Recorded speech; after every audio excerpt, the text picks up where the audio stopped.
Assalamualaikum warahmatullahi wabarakatuh. Kita bertemu lagi dalam pelajaran bahasa Indonesia.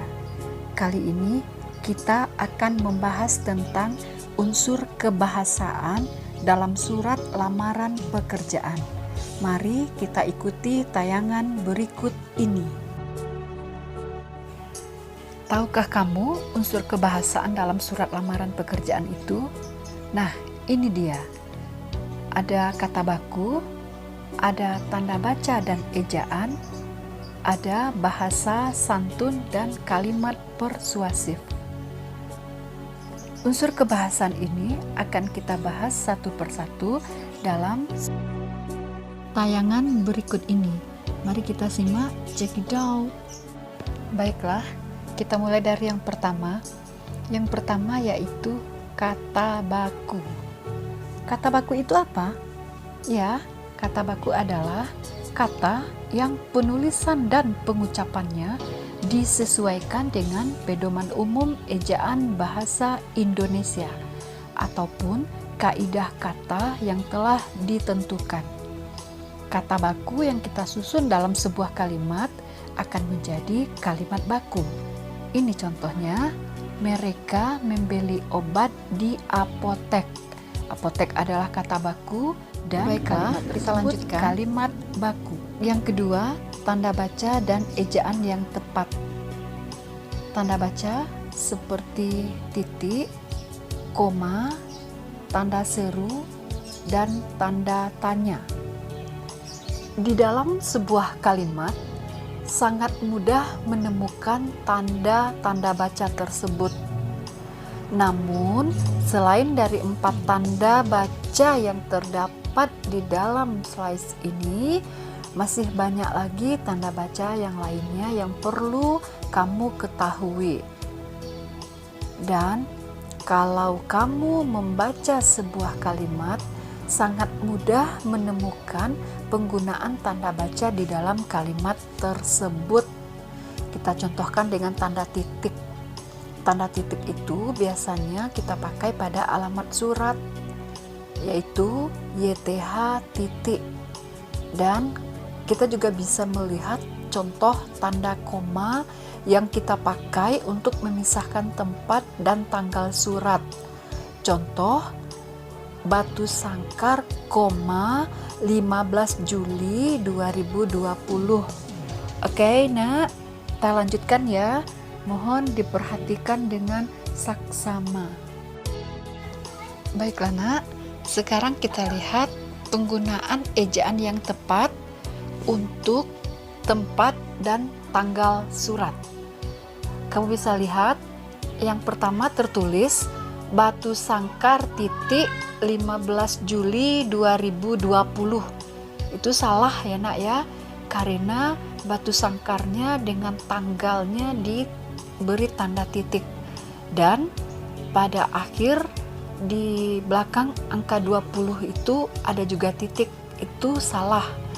Dan yang kedua, Batu Sangkar, 15 Juli 2020, ini yang benarnya karena sesuai dengan kaidah atau ejaan yang tepat.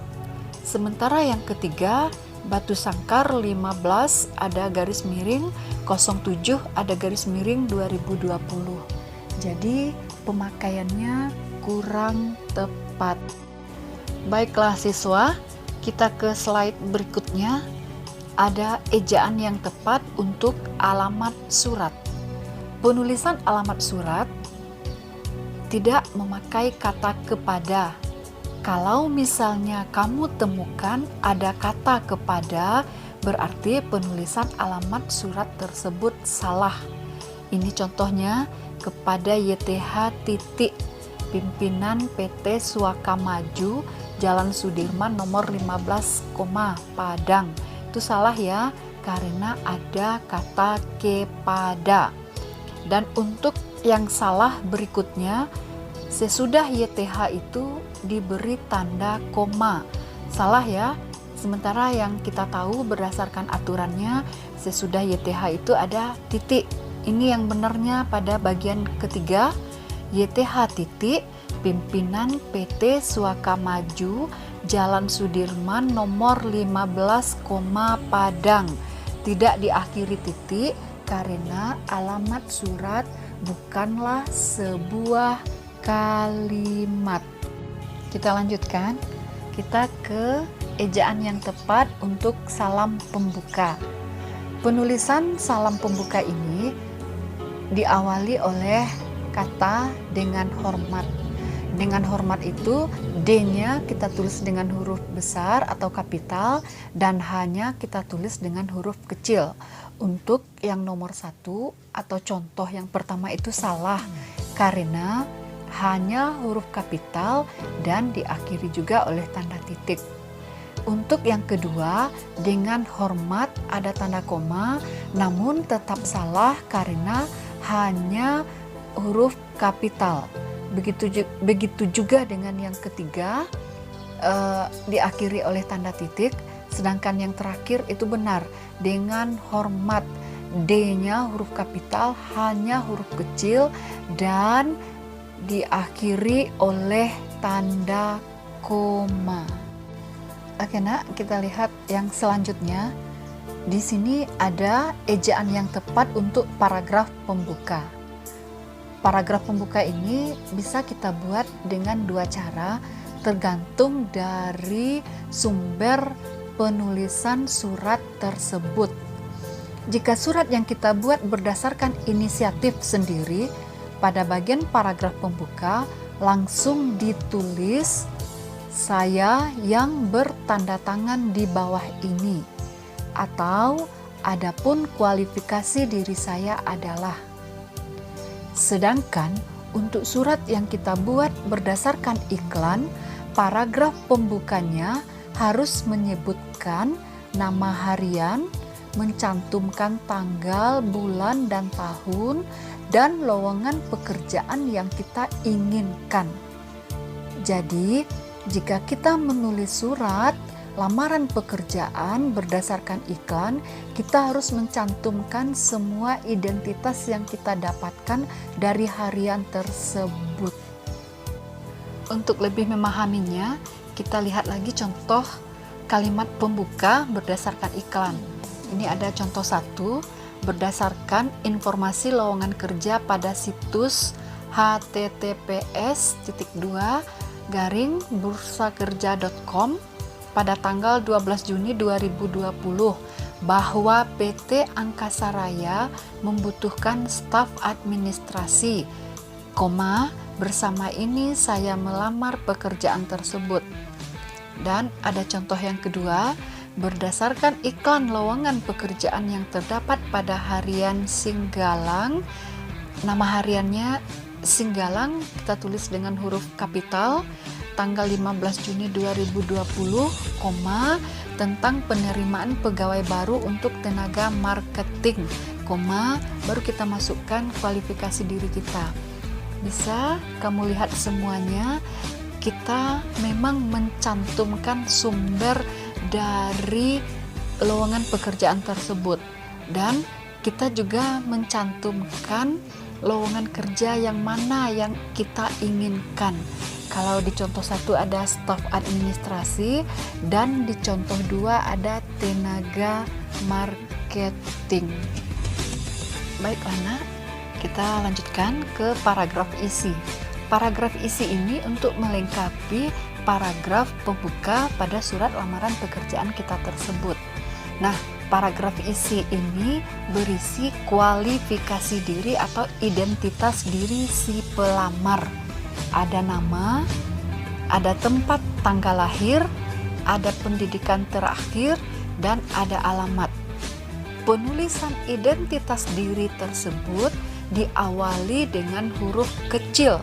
Seperti kamu lihat, nama, N-nya itu huruf kecil, begitu juga tempat, T-nya huruf kecil, pendidikan, P-nya huruf kecil, dan alamat, A-nya huruf kecil. Untuk bagian yang di sebelah kanan ada nama Mustika Sari, itu pangkal kata ditulis dengan huruf kapital. Jadi Mustika Sari, M-nya kapital dan S-nya huruf kapital. Begitu selanjutnya. Penulisan identitas ini diawali dengan huruf kecil karena dia masih merupakan sambungan dari kalimat yang di atasnya.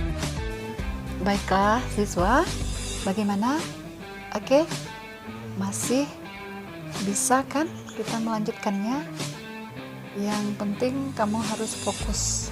Kita lanjut pada paragraf terakhir atau paragraf penutup. Di sini kita hanya menuliskan, atas perhatian Bapak garis miring Ibu, kami mengucapkan terima kasih.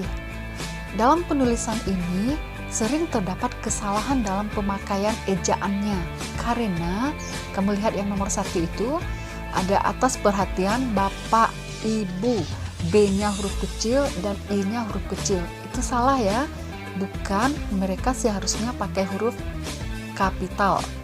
Dan kamu bisa lihat juga yang kedua masih salah karena tidak memakai tanda baca. Dan yang ketiga itu nya, Bapak dan Ibu diganti dengan nya, itu salah juga. Dan yang benarnya ada pada bagian terakhir, atas perhatian Bapak garis miring Ibu, B-nya besar, I-nya besar, koma, saya mengucapkan terima kasih. Nah, itu yang benar. Bagian terakhir dari paragraf penutup adalah salam penutup, tanda tangan, dan nama terang. Untuk penulisan ini biasanya hormat saya, hormat itu hanya huruf kapital, dan saya S-nya itu huruf kecil, lalu diakhiri oleh tanda koma. Bentuk yang benarnya ada pada bagian kedua. Kalau bagian pertama itu salah, hormat saya, S-nya pada kata saya itu dibuat huruf kapital, itu salah. Dan yang benarnya hormat saya hanya huruf kapital, S-nya huruf kecil, ada tanda koma, tanda tangan, dan nama terang. Baiklah siswa, itulah uraian materi kita tentang unsur kebahasaan yang terdapat dalam surat lamaran pekerjaan. Oke, jangan lupa dikerjakan tugasnya. Sampai di sini dulu. Mohon maaf atas kesalahan dan terima kasih untuk perhatiannya. Assalamualaikum warahmatullahi wabarakatuh.